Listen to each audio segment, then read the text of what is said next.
Hi అండి, welcome back to my channel.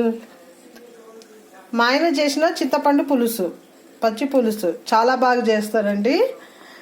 ముందుగా చింతపండుని నానబెట్టుకొని గుజ్జు తీసేసి పెట్టుకున్నారు. అందులో ఒక ఉల్లిపాయ ముక్కలు సగం వేసుకున్నారు. ఇప్పుడు దానికి కావాల్సింది పోపు కోసం పచ్చిమిర్చి, కరివేపాకు, ఉల్లిపాయ ముక్కలు. పోపు కోసం స్టవ్ వెలిగించుకొని గిన్నె ఒక బాండి పెట్టుకొని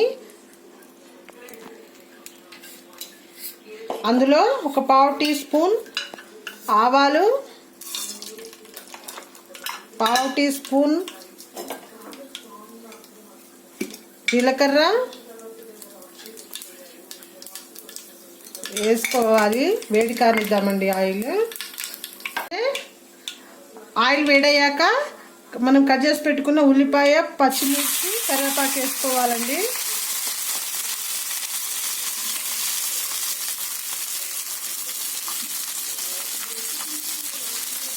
మగ్గనిద్దాము.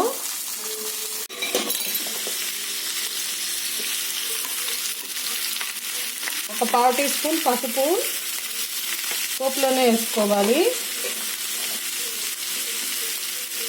ఒకసారి కలుపుకోవాలి. కలుపుకొని మగ్గనిద్దాము. మనం తీసుకున్న పులుసులోనే ఇప్పుడు సరిపడా సాల్ట్ కూడా వేసుకోవాలండి. సాల్ట్ వేసుకొని ఒకసారి కలుపుకోవాలి.